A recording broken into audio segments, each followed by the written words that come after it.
Hi, I'm Ginger Lapid-Bogda, and I'm an organizational consultant who uses the Enneagram in her work. I train consultants, coaches, and trainers all over the world to teach the Enneagram in organizations of various kinds. I have my own clients, I've written a number of books, and one of the things that I have sort of discovered over the several decades I've been working with the Enneagram is increasingly the importance and the subtlety of helping people get their types accurately. And one of the elements of that is being able to understand the non-obvious aspects of each type as well as the more obvious ones. So I'm going to discuss a little bit about Enneagram type 9s in terms of the non-obvious characteristics. One of them has to do with the word ambition. In 9s, ambition generally is considered to be a bad thing. To be ambitious, to have ambition, it means going after what you want. In their world, it means not paying attention to other people. It's about not paying attention to the we, which is the world that the 9s live in, but it seems like an egocentric I kind of position to be in. It's aggressive in their world.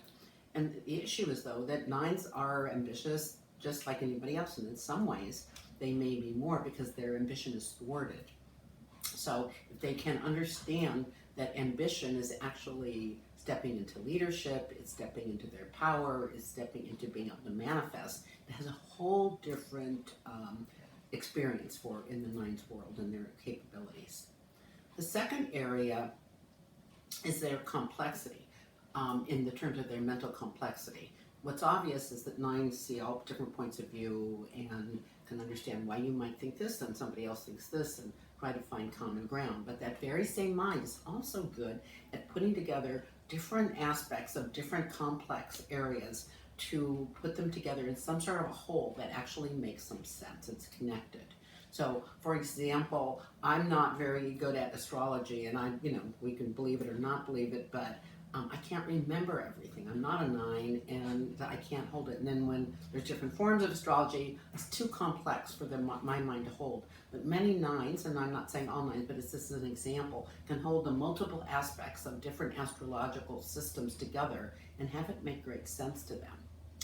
The third area is that 9s are actually not generally, until they've done a lot of development work, as tall as they actually are, no matter how tall they start. So they tend to slouch a bit without even realizing it. So I'm going to actually show you sort of what it is. So I'm not a 9, but they might slouch into themselves like this.